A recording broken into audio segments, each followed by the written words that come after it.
தொடர்ந்து இந்த மாதத்தில் மந்த் டு பிளான் திட்டங்களை குறித்து நாம் பார்த்து கொண்டிருக்கிறோம். நாம் தேவனுடைய வார்த்தைக்கு நேராய் நம்முடைய சிந்தைகளை திருப்ப போகிறோம். வாக்குத்தத்த வசனத்தை வாசிப்போம். யோவான் எழுதின சுவிசேஷம் 10ஆம் அதிகாரத்தின் 28ஆம் வசனம். நான் அவைகளுக்கு நித்திய ஜீவனை கொடுக்கிறேன், அவைகள் ஒரு காலம் கெட்டு போவதில்லை. ஒருவனும் அவைகளை என் கையிலிருந்து பறித்துக் கொள்வதும் இல்லை. ஆமென். நம்முடைய திட்டங்கள் நமக்குரியது மாத்திரமல்ல, நம்முடைய திட்டங்களை நம்முடைய பிள்ளைகளுக்கும் கர்த்தர் வகுத்து வைத்திருக்கிறார். நம்மிலிருந்து அது அவர்களை தொற்றுகிறது. ஆமென். அல்லேலூயா. வாசிப்பில் தாவீது எழுதின சங்கீதத்தின் புஸ்தகம் 139ஆம் அதிகாரம் 13ஆம் வசனத்திலிருந்து வாசிக்க கேட்க போகிறோம். நீர் என் உள்ளந்திரியங்களை கை கொண்டிருக்கிறீர், என் தாயின் கர்ப்பத்தில் என்னை காப்பாற்றினீர். நான் பிரமிக்கத்தக்க அதிசயமாய் உண்டாக்கப்பட்ட, எல்லாரும் வசனத்தை பாருங்க. நான் பிரமிக்கத்தக்க அதிசயமாய் உண்டாக்கப்பட்டபடியால் உம்மை துதிப்பேன். உமது கிரியைகள் அதிசயமானவைகள். அது என் ஆத்துமாவுக்கு நன்றாய் தெரியும். நான் ஒளிப்பீடத்திலே உண்டாக்கப்பட்டு, ஆண்டவர் நம்மளை எங்க உண்டாக்கினாரா? ஒளிப்பீடத்துல, in a secret place, ஒளிப்பீடத்தில் நம்மை உண்டாக்கப்பட்டு பூமியின் தாழ்விடங்களிலே விசித்திர வினோதமாய் உருவாக்கப்பட்ட போது என் எலும்புகள் உமக்கு மறைவாய் இருக்கிறது. ஆமென். ஹல்லேலூயா. ஆண்டவர் நம்மை பூமியின் தாழ்விடங்களில் முதல் மனுஷன் ஆண்டவர் எங்க செய்தார்? எதை எடுத்து செய்தார்? மண்ணு. ஹல்லேலூயா. அதான் ஆண்டவர் சொல்றார், தாழ்விடங்களில், பூமியின் தாழ்விடங்களில் அந்த மண்ணை எடுத்து ஆண்டவர் மனுஷனை தன்னுடைய சாயல்ல சிருஷ்டித்தார். நாம் யாருடைய சாயல்ல இருக்கோம்? ஆண்டவருடைய சாயல்ல இருக்கிறோம். அல்லேலூயா. அங்கதான், அதுதான் இங்கே ஆண்டவர் சொல்கிறார், விசித்திர வினோதமாய் உருவாக்கப்பட்டது என் எலும்புகள் உமக்கு மறைவாய் இருக்கவில்லை. 16ஆம் வசனம். என் கருவை உம்முடைய கண்கள் கண்டது, என் அவயவங்களில் ஒன்றாகிலும் இல்லாத போதே அவைகள் உருவேற்படும் நாட்களும் புஸ்தகத்தில் எழுதியிருந்தது. ஹல்லேலூயா. நம்ம ஆண்டவர் எவ்வளவு அழகா படைச்சிருக்கிறார். ஹல்லேலூயா. ஸோ அதை நம்மை மாத்திரமல்ல, ஒவ்வொரு இண்டிவிஜுவலுக்கும் ஆண்டவர் அவ்வளோ இம்பார்ட்டன்ஸ் கொடுத்துருக்கிறார். ஒவ்வொருவரை குறித்து ஆண்டவர் ஒரு திட்டத்தோடு உண்டாக்கியிருக்கிறார். அதனால தான் உலகத்தில் எத்தனையோ ட்ரில்லியன் பீப்புள்ஸ் இருக்கிறாங்க ஆல் ஓவர் த வேர்ல்டு. ஆனால் நம்முடைய இந்த பெருவிரல் ரேகையை போல் வேறு ஒருவருடைய ரேகையும் இருப்பதில்லை. நம்முடைய கண்களில் இருக்கிற, கருவிலில் இருக்கிற ரேகையை போல் ஒருவருடைய ரேகையும் இருப்பதில்லை. நம்முடைய ஆதார் கார்டில் அதை பதிஞ்சு வச்சுருக்காங்க. அப்படி தானே எங்கே போனாலும். இப்போ நீங்கள் ஆதாருடைய ஜெராக்ஸை நீங்கள் பாஸ்போர்ட் சப்மிட் பண்ணும்போது, நீங்கள் சப்மிட் பண்ணி எந்த நாட்டுக்கு போனாலும் இமிக்ரேஷன் அந்த சென்சார்க்குள்ளே தாண்டி போகும்போது அது உங்கள் டோட்டலாக நீங்கள் தான் ஜெய்சேகர் அப்படின்னா அதுக்கான எல்லா ப்ரூஃபையும் அதை என்ன பண்ணிடும்? ஸ்கேன் பண்ணிடும். ஆமென். ஹல்லேலூயா. 1000 ஜெய்சேகர் வந்தாலும் தஞ்சாவூரில் பீட்டருக்கு பிறந்த பி ஜெய்சேகர் அப்படின்னு சொன்னால் யார் தான்? 1000 பி ஜெய்சேகர் இருக்கலாம். ஆனால் இந்த ஜெய்சேகர் அந்த ஜெய்சேகர் தான் அப்படின்றத ஸ்கேன் பண்ணி மனிதர்கள் கண்டுபிடிச்சிடுறாங்க. அப்போ ஆண்டவர் ஒவ்வொருவரையும் யூனிக்காக படைத்து வைத்திருக்கிறார். நம்ம ஒவ்வொருவரும் ஆண்டவருக்கு முன்னாடி ரொம்ப முக்கியம். நீங்கள் எப்படி முக்கியமோ அதே போல் உங்கள் பிள்ளைகள் முக்கியம். ஆமென். ஹல்லேலூயா. உங்கள் பிள்ளைகள் எவ்வளோ முக்கியமோ அவ்வளவு உங்கள் பிள்ளைகளுடைய பிள்ளைகள் முக்கியம். கர்த்தர் நம்முடைய வாக்குத்தத்தத்தை நம்முடைய சந்ததிகளில் அவர் நிறைவேற்றுகிறார். ஹல்லேலூயா. வேதத்திலிருந்து ஒரு எடுத்துக்காட்டை நான் காட்ட விரும்புகிறேன். 2 ராஜாக்களின் புஸ்தகம் 22ஆம் அதிகாரம். அங்கே ஒரு ராஜாவை குறித்து பார்க்கிறோம். அந்த ராஜாவுடைய பேர் என்ன? யோசியா ராஜா. இந்த யோசியா ராஜா யூதாவின் மேல் ஆண்டவர் இஸ்ரவேலையும் யூத ராஜ்யத்தை 2ஆக பிரித்த காலத்தில் யோசியா 8 வயதாக இருந்தபோது 31 வருஷம் எருசலேமில் ஆண்டான். யூதா கோத்திரத்தை ஆண்டான். அல்லேலூயா. எத்தனை வயசில் அவன் ராஜாவாகிறான்? 8 வயசில் ராஜாவாகிறான்.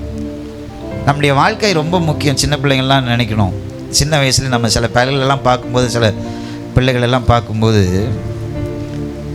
அவங்களுக்கு வயசு கம்மி தான், அவங்களுக்கு இருக்கிற புத்தி வளர்ச்சி negative in sense of negative and positive.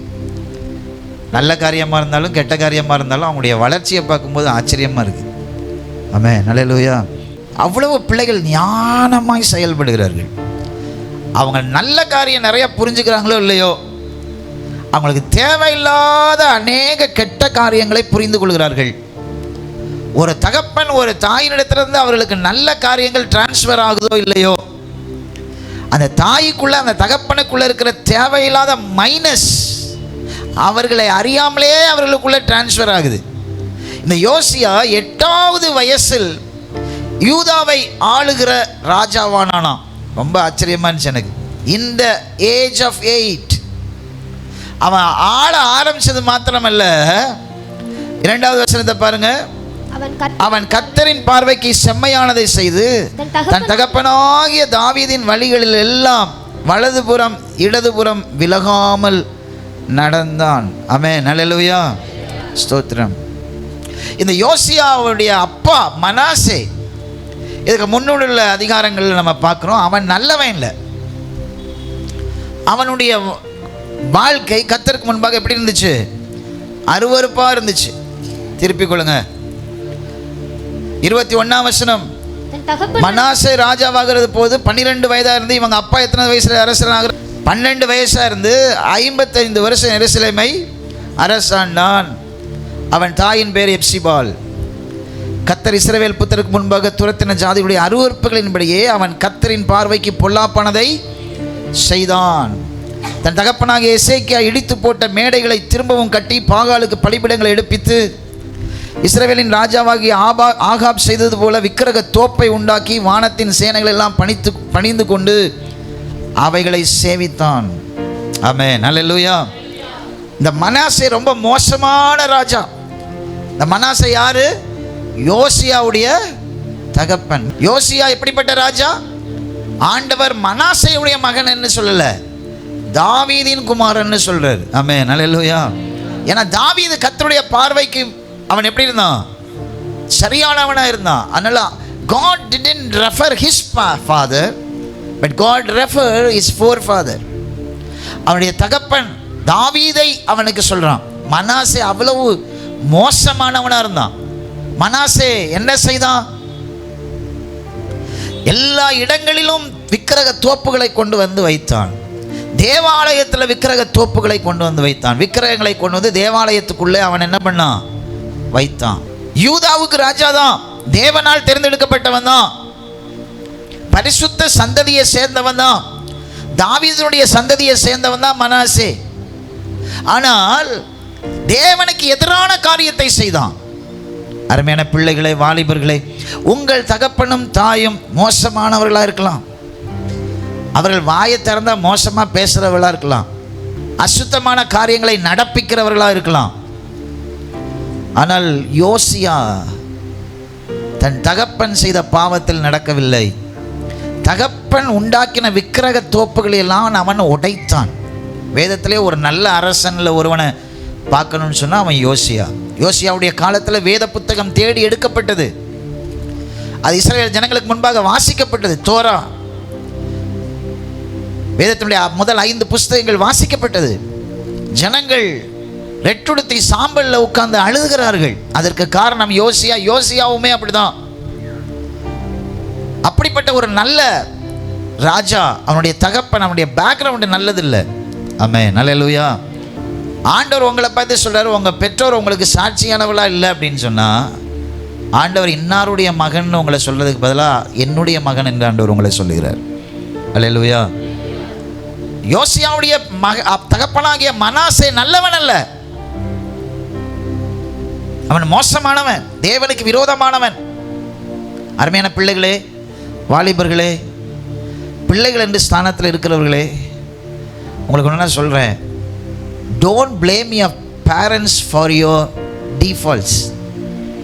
உங்கள் வாழ்க்கையில் இருக்கிற சில காரியங்களுக்கு உங்கள் பெற்றோரை என்ன பண்ணக்கூடாது? காரணமாக சொல்லக்கூடாது. அடுத்தவங்க உங்களை பார்க்கும்போது உங்கள் அப்பாவை போலவே நீ இருக்க, உங்கள் அம்மாவை போலவே இருக்கன்னு யாராவது சொல்லிட்டாங்கன்னா கண்ணாடிக்கு முன்னாடிக்கு போய், ஆண்டவரே தயவாக என்ன பண்ணிடுங்க, கழுவி சுற்றிக்கிறீங்க, நான் அப்படி இருக்கக்கூடாது. உன் அம்மா 1ஆம் நம்பர் சண்டைக்காரியாக இருந்தான்னா அவங்க அம்மாவை மாதிரியே சண்டைக்காரியாக இருக்கு பாரு அப்படின்னு உன்னை பார்த்து யாராவது சொல்லிட்டாங்கன்னா அன்றைக்கி உபவாசம் போட்டு ஜெபம் பண்ணணும். ஆமென், அல்லேலூயா. அம்மாவை மாதிரியே இவளுடைய நடையும் இருக்குது, இவளுடைய ஆக்டிவிட்டி இருக்குது, இவள் வாழ்க்கை அப்படி தான் போகுது. அவங்க அம்மா இப்படி தான் செஞ்சான், அவங்க அப்பா இப்படி தான் செஞ்சான், அது மாதிரியே போகுது. அப்படின்னு சொன்னால் உடனே கண்ணாடிக்கு முன்னாடி போய் நின்று, ஆண்டவரே என்னை மன்னிங்க, என் மேலே என் அப்பா அம்மாவுடைய ஸ்பிரிட் இருக்கக்கூடாது, அவங்கள்ட்ட இருக்கிற நல்ல காரியங்கள் இருக்கலாம். மனாசையை குறித்து வாசிச்சு பாருங்க, ரொம்ப கேடான காரியம். இஸ்ரவேல் ஜனங்கள் சோரம் போகிறதற்கு அவன் காரணமாக இருந்தான், கெட்டு போகிறதற்கு காரணமாக இருந்தான், ஏவி விட்டான். அவன்கிட்ட உள்ள ஸ்பெஷாலிட்டி என்னன்னா, பின்னாடி உட்காந்துட்டு ஏவி விடுற ஆவி. சில நேரத்தில் நம்மளை பிள்ளைகளுடைய வாழ்க்கையில் ஏன் ஆசீர்வாதம் இல்லை? நம்ம சில காரியங்களில் மாறலை. சில காரியங்களில் ரட்சிக்கப்படுறதுக்கு முன்னாடி நம்ம எப்படி இருந்தோமோ, ரட்சிக்கப்படுறதுக்கு முன்னாடி உங்கள் பெற்றோர் எப்படி இருந்தாங்களோ அதை போல தான் நீங்கள் இருப்பீங்க. அவங்க ரட்சிக்கப்படல, அவங்களுக்கு கண்ணா பின்னான்னு பேசுகிறதோ கண்ணா பின்னான்ட்டு வாழ்க்கையை நடத்துகிறதோ அவங்களுக்கு ஒரு சிரமமே கிடையாது. நீ ரட்சிக்கப்பட்டுட்ட, நீ மாறணும். ஆனால் சில காரியங்களில் மாற முடியல. அதோடைய இம்பேக்ட் உங்கள் பிள்ளை மேலே இருக்குது அப்படின்னு சொன்னால், தயவு செய்து உங்கள் பிள்ளைக்காகவாவது நீங்கள் மாறணும். நல்லேலூயா. நான் அடிக்கடி சொல்லுவேன், ஜெபம் பண்ண உட்காரும் போது, ஆண்டவரே இந்த காரியத்தை என்னை விட்டு மாற்றுங்க அப்படின்னு சொல்லி ஆவியான உணர்த்துக்கிற காரியத்துக்கு நம்ம என்ன பண்ணணும்? உடனே விட்டுக்கொள்ளணும். பிள்ளைகளை என்கரேஜ் பண்ணக்கூடாது. ஒரு பிள்ளை ஒருத்தவங்க பெரியவங்களை பார்த்து அவங்க சும்மா வம்புழுக்கிறாங்க, வயசில் மூத்தவங்களை பார்த்து டேய் போடா அப்படின்னு சொன்னோன்னே பார்த்து நடந்துக்கோ, என் பிள்ளை இப்படி தான் கூப்பிடும் அப்படின்னு சொல்லக்கூடாது. கூட்டிகிட்டு போய் உட்கார வச்சு என்ன பண்ணணும்?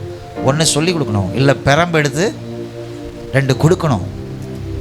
இதில் கெத்து காமிக்கிறதுக்கு ஒன்றும் இல்லை. உங்கள் பிள்ளை வந்து நைஸாக ஒரு பொருளை தூக்கி உள்ளே போட்டு வந்துருச்சு அப்படின்னு சொன்னால் அவர்களுக்கு சொல்லிக் கொடுக்கணும், இதை திருடக்கூடாது, இதை நீ செய்கிறது பேர் திருட்டு. நீங்கள் ஒரு வேளை உங்கள் புருஷனும் மனைவியும் பிள்ளைகளுக்கு மேலே முன்னாடி சண்டை போட்டீங்க, அவங்க பார்த்துட்டாங்க, கூப்பிட்டு உட்கார வச்சு விளக்கம் கொடுங்க, ஏன் சண்டை போட்டிங்கன்னு சொல்லி. இல்லைன்னா அவங்க மைண்டில் அப்படியே இருக்கும், மனைவினா சண்டை போடணும், மனைவினா அடிக்கணும், மனைவினா உதைக்கணும். ஆமென், நல்லேலூயா. ஒரு காரியத்தை உங்கள் சொந்தக்காரங்க வீட்டுக்கு வந்துட்டாங்க, ஒரு காரியம் இல்லாத ஒரு காரியத்தை பொய் சொல்லிட்டீங்க, உங்கள் பிள்ளை கவனிச்சிட்டே இருக்காங்க அப்படின்னு சொன்னால், அது வளர்ந்த பிள்ளையாக இருந்தாலும் சரி, அவங்க போன பிறகு நீங்கள் ஏன் பொய் சொன்னீங்க அப்படின்றத அவங்கள விளக்கி சொல்லணும். இல்லைன்னா அவங்க நீங்கள் எதை செஞ்சீங்களோ அது ரைட்டுன்னு அவங்க மனசுக்குள்ளே பார்த்தீங்க, ஒரு நாள் அதை அவங்க கண்டிப்பாக செய்வார்கள். சமுதாயத்தில் ஒன்று தவறாக பார்க்குறாங்க. நீங்கள் பஸ்ஸில் போயிட்டுருக்கீங்க, ஒரு காதல் ஜோடி உங்கள் பஸ்ஸுக்கு முன்னாடி உட்காந்துருக்கு, அது உட்காந்து பஸ்ஸில் ரொமான்ஸ் பண்ணிகிட்டே வருது. நாய்களுக்கு தெரியுமா நடு ரோட்டில் எதை பண்ணக்கூடாதுன்னு சொல்லி அதை எதை வேணாலும் பண்ணும். உங்கள் பிள்ளைகளுக்கு சொல்லிக் கொடுக்கணும். வீட்டில் வந்தோடனே உனக்கு முன்னாடி 2 பேரை நீ கவனிச்சிட்டே இருந்த, அது அசிங்கம், அதை செய்யக்கூடாது, நீ அதை செய்யக்கூடாது. தரம் தாழ்ந்தவர்கள்லாம் அதெல்லாம் என்ன பண்ணுவாங்க? செய்வாங்க. உங்கள் ஊரில் ஒரு பொண்ணு ஓடி போயிடுச்சு, ஒருத்தவனை இழுத்துட்டு, உங்கள் பிள்ளைக்கு அது மைண்டில் ஸ்டக்காக இருக்குங்க. இதெல்லாம் எப்படிங்க பிள்ளைகிட்ட பேசுகிறேன்? நீ பேசலைன்னா அது ரைட்டுன்னு அவங்க மைண்டில் பதிவாகும். ஏன்னா நல்லவைகளை சமுதாயம் சொல்லி கொடுக்கும்போது சட்டால்னு மைண்டில் என்ன பண்ணாது? போய் பதியாது. ஆனால் சமுதாயம் எவைகளை சொல்லி கொடுக்கக்கூடாதோ அதை சொல்லி, இப்போ ஒரு ஊரில் ஒருத்தவங்க ஓடினா போதும் லைனாக ஓடிட்டே இருப்பாங்க, பார்த்துருக்கீங்களா? சில சமுதாயம் கற்றுக் கொடுக்குற அசிங்கமான காரியங்களை பிள்ளைகளுக்கு டக்குன்னு உள்ளவே போயிடும். பிசாசு பொல்லாதவன். அப்போ அவங்க மனசுக்குள்ள இருக்கிற டவுட்டை அவங்க யார்கிட்டையோ கேட்டு கிளியர் பண்ணி தவறான ஒரு காரியத்தை பெற்றுக்கொள்வதற்கு முன்பாக நீங்கள் வாலண்டியராக அவங்களுக்கு சொல்லிக் கொடுக்கணும். இது தவறு, இதை குறித்து நீ பேசக்கூடாது, அவங்க செஞ்சது தவறு, அவங்க ஏன் செஞ்சாங்க, இது ஒரு தப்பான லஸ்ட்டு, உணர்ச்சியின் காரியங்கள் சொல்லிக் கொடுக்கலன்னா தவறான காரியங்கள் அவங்க சிந்தையில் போய் என்ன பண்ணும்? படியும். ஆமென். ஒரு அலையிலேயே சொல்லுங்க பார்ப்போம். அப்போ திருமணம்னா என்ன? ஏன் கல்யாணம் பண்ணுறோம்? சின்ன வயசில் பிள்ளைகளுக்கு இப்படியே பண்ணிட்டு தான் உனக்கு கல்யாணம் பண்ணி வச்சுருவோம், அப்பா அம்மா வீட்டை விட்டு உன்னை விரட்டி விட்ருவோம் அப்படின்னு மிரட்டும். ஆனால் அது ஒரு ஜோக்காக சொல்லுவோம். ஆனால் அதுக்கப்புறம் திருமணம்னா என்னன்னு அவர்களுக்கு என்ன பண்ணணும்? சொல்லிக் கொடுக்கணும். மனாசேயுடைய வாழ்க்கை யோசியாவுக்கு ஒரு பெரிய எடுத்துக்காட்டாக இல்லை. ஆனால் யோசியா, அதனால தான் ஒவ்வொரு ராஜாவை குறித்து சொல்லும் போதும் அதுக்கு அடுத்தது யாரை பற்றி சொல்லியிருக்கு? அவங்க அப்பாவை பற்றி சொல்லலை, யாரை குறித்து சொல்லப்பட்டிருக்கு? அவங்க அம்மா. வாசிங்க பாருங்க 21ஆம் அதிகாரம் முதல் வசனத்தை வாசிங்க. மனாசே ராஜாவாகிற போது 12 வயதாயிருந்து 55 வருஷம் எருசலேமில் அரசாண்டான். அவன் தாயின் பேர் என்ன? மனாசேயின் தாயின் பேர் என்ன? எப்சிபா. 22ஆம் அதிகாரத்தை வாசிங்க. யோசியா ராஜாவாகிற போது 8 வயதாயிருந்து 31 வருஷம் எருசலேமில் அரசாண்டான். போஸ்கா தூரானாகிய அதாயாவின் குமாரத்தியான அவன் தாயின் பேர் எதிதாள். ஆமென், ஹல்லேலூயா. மனாசேயின் மகனாகிய யோசியான்னு சொல்லல, யாரை சொல்லியிருக்கு? தாயின் பேர். நீங்கள் கற்றுக் கொடுக்கணும். எதை கற்றுக் கொடுக்கணும்? நல்லபடி நீங்கள் கற்றுக் கொடுக்கணும். இப்படி சமுதாயத்தில் பிஹேவ் பண்ண நீங்கள் கற்றுக் கொடுக்கணும். பாஸ்டர் சொல்லிக் கொடுக்கும்போது கீழ்ப்படியணும் அப்படின்னு தாய் சொல்லிக் கொடுக்கணும், தகப்பன் சொல்லிக் கொடுக்கணும். நேராக பாஸ்டர்கிட்ட வந்து, பாஸ்டர் நீங்கள் கண்டிங்க பாஸ்டர், அப்படி பண்ணுங்கள் பாஸ்டர், இப்படி பண்ணுங்கள் பாஸ்டர்னா, நீ வீட்டிலலாம் உட்காந்து பாஸ்டரையும் பற்றி சபையும் பற்றி குறை பேசுகிறது. இங்கே வரும்போது இந்த பச்சை வந்து என்ன பண்ணுது? நிறம் மாறுறது மாதிரி. பிள்ளை தேவையில்லாமல் ஃபோன் பேசுகிறான்னா உன் வீட்டில் ஃபோனே தேவையில்லை. ஆனால் கேட்குறேன், ஃபோன் இல்லாதவன உலகத்தில் வாழலையா? எனக்கு தெரிஞ்ச ஒரு பெரிய பாஸ்டர் இருக்கிற, அவருடைய சபையில் 3000 பேர் விசுவாசிங்க, வர்றவங்க எல்லாம் டாக்டர்ஸ். சென்னையில் மயிலாப்பூரில் இருக்கிற பெரிய பணக்காரன்லாம் அவங்க சபையில் தான் விசுவாசி.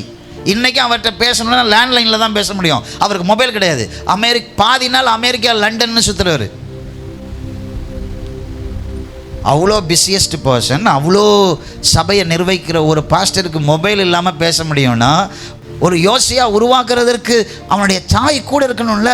மனாசேயை தோற்று போனவன் தான், கேவலமானவன் தான். Price God.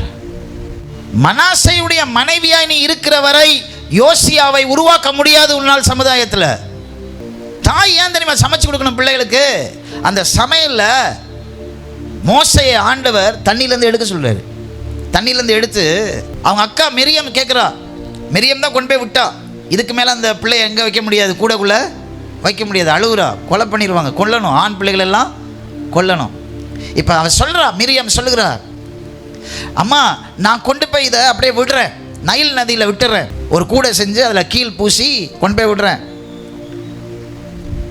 சரித்திர புருஷர்கள் சொல்லுகிறாங்க, நைல் நதியினுடைய ஒரு பாகம் திருப்பப்பட்டு பார்வோனுடைய அரண்மனையினுடைய பின் பக்கம் வழியாக ஓடுமா. அதில் தான் ராஜகுமாரத்தி வந்து நீராடுவா, குளிப்பா.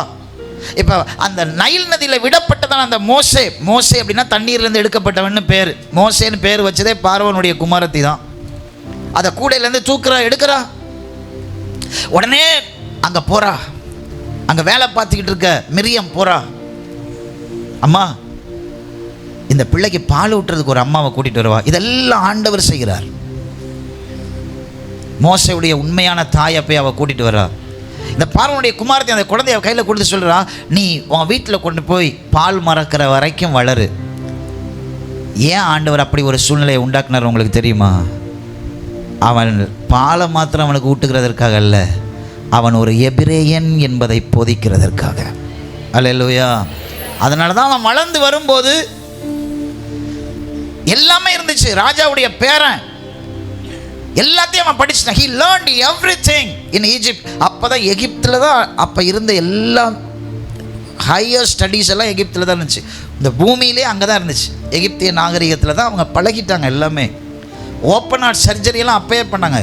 அப்போவே ஒரு செத்து போன பணத்தை எப்படி டிஃபார்ம் பண்ணுறது அப்படின்றத அவங்க படிச்சிருந்தாங்க. they are well educated knowledge peoples. ஆண்டவர் உள்ளே கொண்டு போய் வச்சு மோசைக்கு ஒரு கவர்மெண்ட் எப்படி நடத்தணும், 30 லட்சம் ஜனங்களை எப்படி நடத்தணும்னு அவனுக்கு கற்றுக் கொடுத்தார். அதற்கு முன்பாகவே தான் ஒரு எபிரேயன் என்பதை கற்றுக் கொடுத்தார். பேதையா இருக்காத, நீ யோசியாவை உருவாக்க முடியாது. பேதையா இருக்காத, புருஷனை சொல்லாத. அவர் எங்கெங்க பிள்ளைங்களுக்கு நேரம் கொடுக்குறாரு? அவர் குடிச்சிக்கிட்டே இருக்கிறார், எங்கேயாவது போறாரு, வர்றாரு. உன் பேர் தான் அங்கே ஆண்டவர் எழுத போறாரு. ஆமென், அல்லேலூயா. ஒரு தகப்பன் குடிகாரனா இருந்தானா பிள்ளை கண்டிப்பா அந்த உணர்வுகள் வரும். அந்த ஜெயிக்கிறவங்க கொஞ்சம் பேர் தான். ஆனா அவர்களுக்கு அதை புரிய வைக்கணும். பிள்ளைங்க ஃபர்ஸ்ட் குடிக்க ஆரம்பிக்கும் போது எந்த பெற்றோரும், காதலிக்கும் போது எந்த பெற்றோரும் அதை கண்டிக்கிறதில்ல, கான்சிக்வன்சஸை சொல்லி கொடுக்கறது இல்லை. Praise God.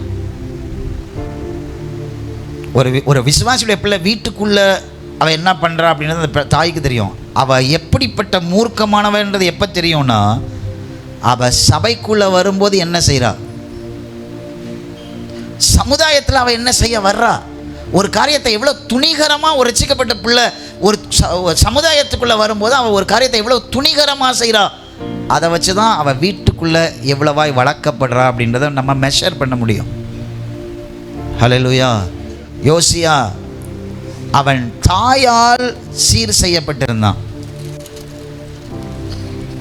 பாருங்க 3ஆம் வசனம், ராஜாவாகிய யோசியாவின் 18ஆம் வருஷத்திலே ராஜா மெசுல்லாமின் குமாரனாகிய அத்சலியாவின் மகன் சாப்பான் என்னும் சம்பிரதியை கர்த்தரின் ஆலயத்துக்கு அனுப்பி, நீ பிரதான ஆசாரியனாகிய இல்க்கியாவினிடம். வயசு என்ன ஆகுது? யோசியாவுக்கு வயசு என்ன ஆகுது? 18. ஆனால் அவன் செய்கிற விஷயம்லாம் எப்படி இருக்கு? எவ்வளோ பெரிய காரியத்தை செய்கிறான். கர்த்தருடைய ஆலயம் சீர்கெட்டு கிடக்குது, ஆலயத்தை கட்டுறான். வயசெல்லாம் ஒரு விஷயமே கிடையாது. சாதிக்கிறவனுக்கு வயசு ஒரு விஷயமே கிடையாது. 1000 திருக்குறளை படித்து ஒப்பிக்கிறான், என்ன பிரயோஜனம்? நம்முடைய வாழ்க்கையில் எதை படித்து ஒப்பிக்கிறோம், எதை மனப்பாடம் பண்ணுறோன்றதெல்லாம் ஒரு விஷயம் கிடையாது. நம்ம என்ன படிக்கிறோன்றது ஒரு விஷயம் கிடையாது. நான் ஒன்றுமே படிக்கல பாஸ்டர், பிஏ ஹிஸ்ட்ரி தான் படிச்சிருக்கேன், அது ஒரு விஷயமே இல்லை. உன்னை நீ எப்படி வளர்த்துருக்கிற, எதை நோக்கி நீ பிரயாணம் செய்கிற, உன் நாட்களை எவ்வளவு யூஸ்ஃபுல்லாக நீ கடத்திக்கிட்டு இருக்க. உட்காந்து எப்போ பார்த்தாலும் ஷார்ட்ஸ், என்ன உனக்கு அறிவு வளர்ந்துருக்கு, எப்படி திருட்டுத்தனம் பண்ணுறது, டாக்டிக்ஸ் எப்படி பண்ணுறது, வீட்டுக்குள்ளே காசு எப்படி திருடுறது. நீ படிக்கிற, நீ பார்த்த ஷார்ட்ஸ்லாம் இதுதான் படிக்கிற. உங்கள் பிள்ளைங்க என்ன பார்க்குறாங்க? ஹிஸ்ட்ரியை பாருங்கள், எதன் மேலே இன்ட்ரெஸ்ட் காமிக்கிறாங்க. அவங்க கார்ட்டூன் தான் ஃபஸ்ட்டு பார்ப்பாங்க. கார்ட்டூனில் என்ன பார்க்குறாங்க? கார்ட்டூன் அவங்களுக்கு என்ன போதிக்குது? அதுக்கெல்லாம் நமக்கு நேரமே இல்லை. யோசியா அப்படி உருவாகுவான், மனாசையை போல தான் இருப்பான். காலம் போன காலத்தில் நெஞ்சில் அடிச்சுட்டு இருக்கக்கூடாது. ஐயோ போச்சே, வளைக்க வேண்டிய வயசில் வளைக்க பழகுங்க. வளைக்க வேண்டிய இடத்துல வளையலைன்னா ஒட்டச்சு வளைக்கணும். பிரைஸ் காட், ஹல்லேலூயா. சொல்லி கொடுக்கணும், கேட்கலன்னா என்ன பண்ணணும்? முட்டுக்கு கீழே நிமித்தி எடுத்து வளைக்கணும். அடிச்சு ஞாபகத்தில் இருக்கணும் எதுக்காக அடித்தாங்க. அடுத்த முறை காசை பார்க்கும்போது எடுக்கணுன்ற ஆசையை வாங்கின அடியில் என்ன பண்ணக்கூடாது? வரவே கூடாது. பிள்ளை என்ன செய்யுது? பிள்ளை புதுசாக ஒரு ட்ரெஸ் வாங்கிட்டு வந்தால் தூக்கி கொண்டு போய் குப்பையில் போட்டுட்டு வான்னு சொல்லணும். நான் உனக்கு ஒன்று எடுத்து கொடுக்கலன்னா அது உனக்கு யாருமே எடுத்து கொடுக்க வேண்டிய அவசியம். அவன் சொல்லுவான், இவன் உடனே கேட்பா. மனேசாயின் பொண்டாட்டி என்ன பண்ணுவா? கேட்பா. பிள்ளை என்ன போட்டு வந்தான்னா அவன் கையில் என்ன இருக்குது, என்ன பணம் இருக்குது, எது இருக்குது. ஒரு நாள் உனக்கு இலக்கு உண்டாக்குவாள். நீதிமொழிகளில் வசனம் சொல்லுது, தன் இஷ்டத்துக்கு விடப்பட்ட பிள்ளை தன் தகப்பனுக்கு என்ன உண்டாக்குதான்? வெட்கத்தை. பக்கத்தில் உள்ளவங்க சொல்லுங்க, வெட்கத்தை உண்டாக்கும். தன் இஷ்டத்துக்கு விடப்பட்ட பிள்ளை. சில பேருடைய வாழ்க்கை அவங்க இஷ்டத்துக்கு போகுது. எவ்வளோ வேணாலும் காதலிக்கலாம், எத்தனை மணிக்கு வேணாலும் வீட்டுக்கு வரலாம், எங்கே வேணாலும் போகலாம், எதை வேணாலும் துண்ணலாம். வீட்டுக்கு வரும்போது என்ன இருக்கணும்? பைசா கொடுத்துட்டா பிரச்சனையே இல்லை. எங்கள் அம்மாவுக்கு எங்கள் அப்பாவுக்கு காசு கொடுத்துட்டா என்ன கிடையாது? பிரச்சனை கிடையாது. அது எக்கேடு கிட்ட போனால் என்ன? யோசியாவை உண்டாக்குகிறதற்கு மனாசே ஒரு வேலை இல்லாமல் இருந்திருக்கலாம். ஆமென், ஹல்லேலூயா. உடனே ஆம்பளைங்களாம் நினச்சிக்கலாம், நமக்கு ஒன்றுமே இப்போ வேலையே இல்லை, உன்னால் உன் பிள்ளைக்கு ஒரு பிரயோஜனமும் இல்லைன்னா சீக்கிரமாக கேட்கணும், ஆண்டவர்கிட்ட என்னை எடுத்துருங்க ஆண்டவரே, யாருக்குமே பிரயோஜனம் இல்லாமல் நான் இருக்கிறத விட போய் சேர்ந்துட்டா ரொம்ப பூமிக்கு பாரமாக இருக்கிறத விட. சில பிள்ளைங்க தவறான முடிவெடுக்கிறதுக்கு காரணம் என்ன தெரியுமா? அவங்களுக்கு தெரியும் நீங்கள் கட்டி வைக்க மாட்டீங்க, உங்களால் ஒரு நல்ல வாழ்க்கையை அமைச்சவர்களுக்கு கொடுக்க முடியாதுன்னு அவங்களுக்கு தெரியும். அதனால தான் அவங்களே அவங்க வாழ்க்கையை அமைச்சிக்கிறாங்க. தப்பு அவங்க மேலே இல்லை, ரூட் காஸ் வேறு. பிரச்சனையுடைய வேறு எங்கே இருக்குது? இங்கே பிரச்சனை என்ன இருக்குது? சில பேர்கிட்ட கேட்டால் ஒன்றும் இல்லை, சம்பாதிக்கணும், வலிச்சு சாப்பிட்ணும், போகணும். சேர்த்து வைக்கிற அளவுக்கு ஒன்றும் சம்பாதிக்கலையே பாஸ்டர். 5000 ரூபா சம்பாதிச்சாலும் சேர்த்து வைக்க முடியும். 50,000 ரூபா மாதம் சம்பாதிச்சாலும், 50 லட்சம் சம்பாதிச்சாலும் சேர்த்து வைக்காமல் செலவு பண்ணவும் முடியும். நல்ல ஞாபகம் வச்சுங்க. கஷ்டத்தை அனுபவிக்கணும், கஷ்டத்தை சொல்லி கொடுக்கணும். இளம் வயதில் பிள்ளைகள் நுகத்தை சுமக்கணும்.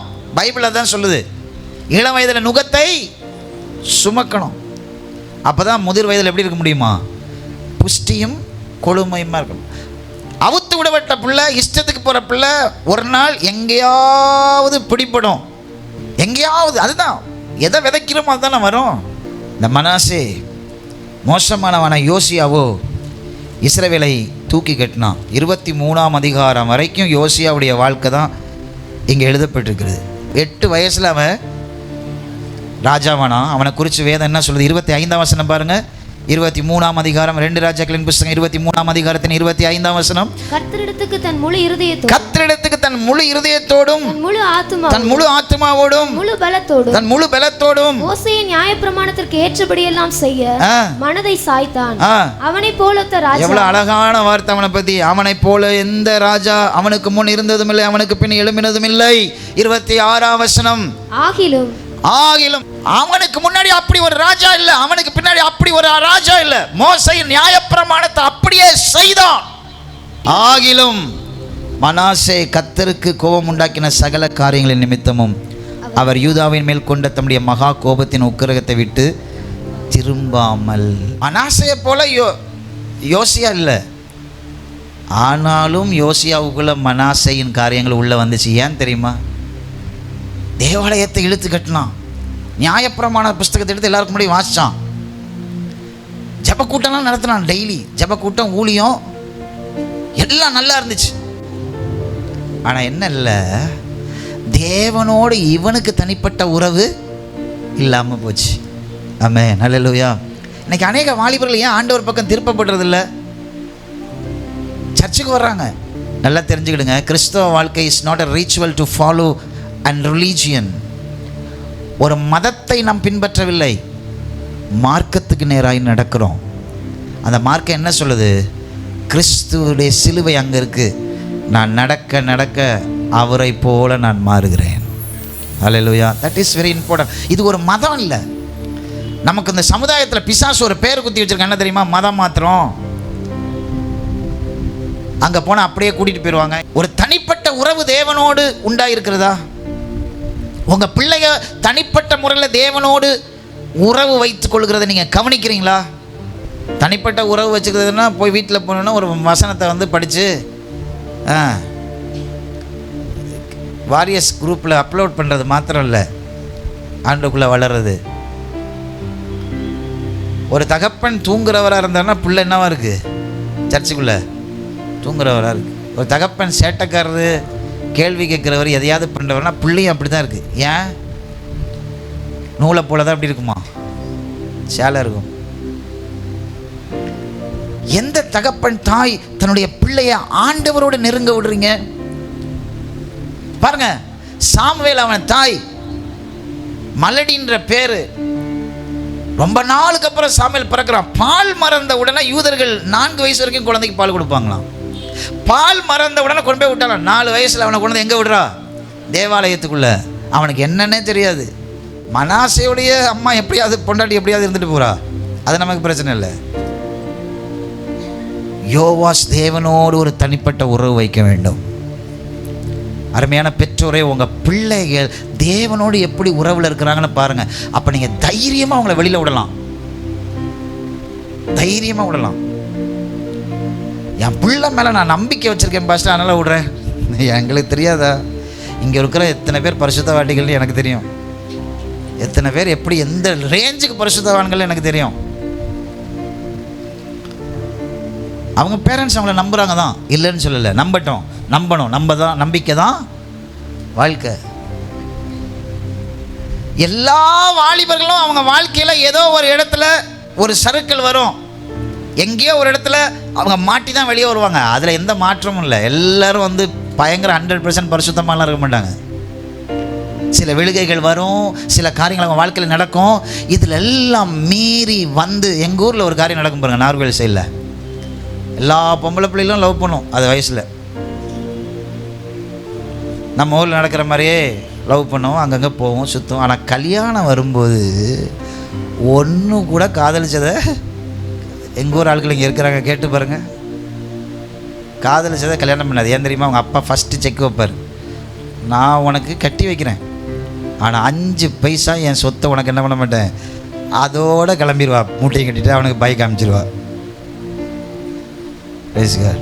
இன்னொன்று நான் சொல்லலாம், அந்த பிள்ளைகள்லாம் ஒரு மாதிரி வளர்ந்தா அந்த தாய் தகப்பனுடைய ஜெபம் அவங்கள ஒரு விதத்தில் என்ன பண்ணுது, காப்பாற்றுது. அல்லேலூயா.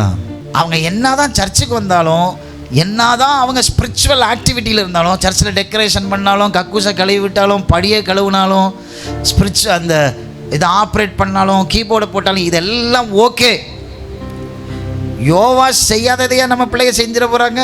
யோவாஸ் என்ன செஞ்சானோ அந்த அதிகாரம் முழுசும் வாசிச்சு பாருங்க. He renovated the whole Judea. யூதயா முழுவதையும் அவன் ரெனிவேட் பண்ணுகிறான்.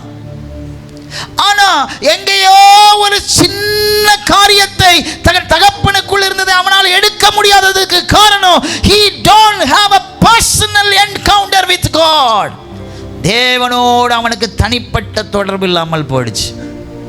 யாக்கோபு ஒவ்வொரு நாளும் 3 வேளையும் ஆண்டவரை நோக்கி ஜெபம் பண்றதையும், அந்த யாகுவேயை நோக்கி ஜெபிக்கிறதையும் யோசேப்பு என்ன பண்ணான்? கவனிச்சதுனால தான் அவனுக்கு யாரும் சொல்லிக் கொடுக்கல. கடந்த 10 வருஷமா he is alone, தனியாக தான் இருக்கிறான். அப்பதான் தனிமையா வீட்டில் இருக்கிறான். போத்திபாருடைய மனைவி வர்றா, யோசேப்புடைய அழகை சுண்டி விடுகிறா. அவன் தகப்பன் போதித்ததை மறக்கவில்லை. தேவனோடு இருந்த உறவு அவளுக்கு தன்னை விட்டு கொடுக்க அவனால் முடியவில்லை. ஹல்லேலூயா. பிள்ளைகளுக்கு மாத்திரம் நான் சொல்லல, வாலிபர்களுக்கு மாத்திரம் சொல்ல, இருக்கிற ஒவ்வொருவருக்கும் நான் சொல்லுகிறேன், தேவனோடு உனக்கு ஒரு என்கவுண்டர் உண்டாகாத வரைக்கும் 1001 பிரசங்கத்தை கேட்டாலும் நீ மனம் திரும்ப மாட்ட. நீ பெரிய யோசியாவா இருக்கலாம், ஆனால் வாட் இஸ் யுவர் கன்க்ளூஷன்? முடிவு என்ன? மனாசேயுடைய பாவத்தை விட்டு அவன் என்ன பண்ணலையா? திரும்பல. ஆமென். அல்லேலூயா.